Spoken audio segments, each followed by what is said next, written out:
Hi అండి, అందరికీ నమస్తే. నేను మిస్ సునీల్ మద్దాల. ఆంధ్రప్రదేశ్ మొత్తం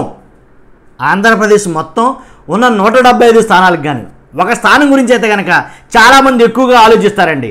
ఏంటంటే ఆ నియోజకవర్గం ఏంటి, అసలు ఆ నియోజకవర్గం ఎక్కడుంది, ఎవరు పోటీ చేసిందని ఆలోచిస్తే కనుక జగన్మోహన్ రెడ్డి గారు పోటీ చేసే ఉమ్మడి కడప జిల్లా పులివెందుల గురించి మనం చెప్పబోతున్నామండి.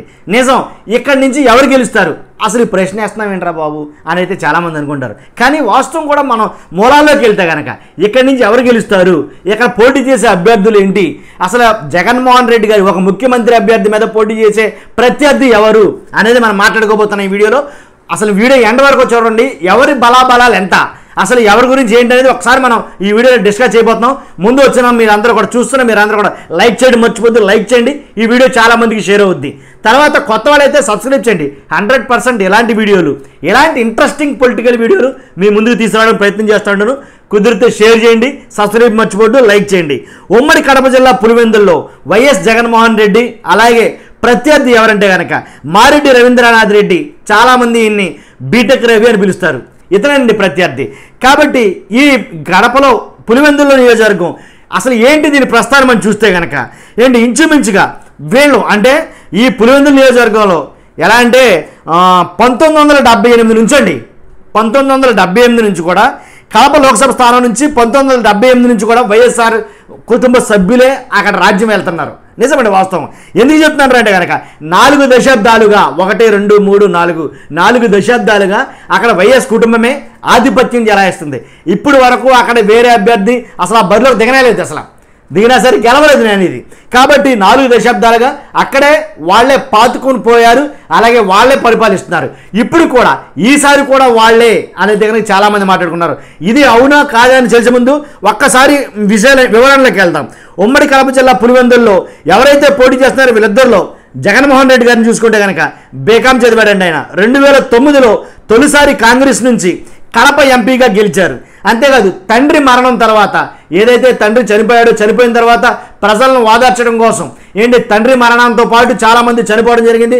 వాళ్ళ వాదార్చడం కోసం వెళ్తానంటే కాంగ్రెస్ గవర్నమెంట్లో వద్దు అని అనడంతో తను కాంగ్రెస్ గవర్నమెంట్ బయటకు వచ్చేసి సొంతంగా పార్టీ పెట్టి సొంత పార్టీ మీద స్థాపించి దాన్ని ఊహించిన మెజార్టీతో గెలిచి ముఖ్యమంత్రి అయ్యాడు జగన్మోహన్ రెడ్డి గారు. కాబట్టి ఇంచుమించుగా 1,20,000 మెజార్టీతో 2 ఎన్నికల్లో గెలిచాడండి ఆయన. కాబట్టి మరలా ఇప్పుడు పోటీ పడబోతున్నాడు 2024 ఎన్నికల్లో. కాబట్టి ఇంకొకటి ప్రత్యర్థిని చూసుకుంటే కనుక మారెడ్డి రవీంద్రనాథ్ రెడ్డి, బీటెక్ రవి అంటారు. నేను ఆల్రెడీ మీకు చెప్పాను నేను ఏంటి, ఈ చదువుకుంది కూడా బీటెక్కే. కాబట్టి ఇంచుమించుగా బీటెక్ రవి అని పేరు వచ్చి ఉంటుంది. కడప జిల్లాలో టీడీపీ సీనియర్ నేత ఈయన. అంతేకాదు మాజీ ఎమ్మెల్సీ కూడా చేసినట్టున్నారు. తర్వాత 2011లో జగన్పై పోటీ చేసింది కూడా ఈయనే. 2011లో జగన్పై పోటీ చేసి ఓడిపోవడం జరిగింది. కడప లోక్సభ స్థానం నుంచి ఏంటి పోటీ అలాగే వీళ్ళు ఇంకా పులివెందుల నియోజకవర్గంలో ఉండే మండలాలు ఒకసారి చూద్దాం, ఏ మండలాలు ఉన్నాయనేది. ఏంటి, సింహాద్రిపురం, లింగాల, తాండూరు, పులివెందుల, వేముల, వేంపల్లె, చక్రాయపేట మండలాలు ఉన్నాయండి. ఎన్ని మండలాలు ఉన్నప్పటికీ మొత్తం మండలాలన్నీ జగన్ గారి వైపే ఉంటాయి అక్కడ. ఎందుకంటే జగన్ గారి కుటుంబం అంటే అంత అభిమానం ఆ ప్రాంతానికి. ఏదేమైతేనండి రానున్న రోజుల్లో మంచి చెడుగాను చెడు మంచిగాను ఏదో రకంగా పరిణితి చెందుతూ ఉంటుంది, మారుతూ ఉంటాయి రోజులు. మనుషులు కూడా మారుతారు, వాళ్ళ పద్ధతులు కూడా మారుతాయి. అలాగే ఇక్కడ రాజకీయం కూడా మారింది, అది నేను చెప్పబోయేది. ఎందుకంటే కనుక ఇక్కడ ఎలా మారిందంటే కనుక ఇక్కడ ఉండే ఓటర్లు అసలు ఎన్ని లక్షల మంది ఉన్నారు, వాళ్ళు ఏ సామాజిక వర్గానికి చెందిన వాళ్ళు ఒక్కసారి చూద్దాం. రెడ్లు 60,000 మంది ఉన్నారు, బలిజలు 40,000 మంది ఉన్నారు, బీసీ సామాజిక వర్గం 50,000 మంది, ఎస్సీ ఎస్టీ సామాజిక వర్గం 40,000 మంది, ముస్లింలు 30,000 మంది.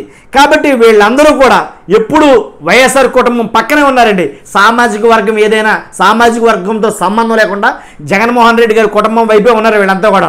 కాబట్టి ఈసారి అలా జరగదు. ఎందుకంటే 1,20,000, 1,50,000 మెజార్టీలు ఈసారి రావు. ఇది మనం చెప్పాలనుకున్న అసలు సిసలైన విశ్లేషణ.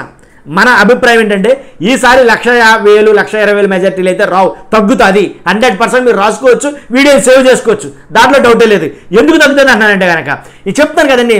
అన్నిటితో పాటు రోజులు మారాయి, మనుషులు మారారు, మనుషులతో పాటు రాజకీయాలు మారాయి, రాజకీయాలతో పాటు అన్ని సమీకరణాలు మారాయి. ఇప్పుడు కొత్తగా అక్కడ ఏంట్రా ఏం మారిందిరా అని అడిగితే కనుక షర్మిల గారు సొంత చెల్లెలు, తండ్రికి పుట్టిన బిడ్డలు ఇద్దరైతే కనుక ఒకళ్ళు జగన్మోహన్ రెడ్డి, 2 షర్మిల గారు మాట్లాడేంటే కనుక మా అన్న మంచోడు కాదు, మా అన్న మోసగాడు, మా అన్న ఎలాంటి హత్యానేరం చేయించిన వాడు, మా అన్న అలాంటి వాడు ఇలాంటి వాడు నేను చెప్పనవసరంలా. షర్మిల గారే ఏకదాటిగా మైకిచ్చుకుని అదే కడపలో పులివెందుల్లో ఓకదప్పుడుగా ఉపన్యాసాలు ఇస్తుంది ఆవిడ.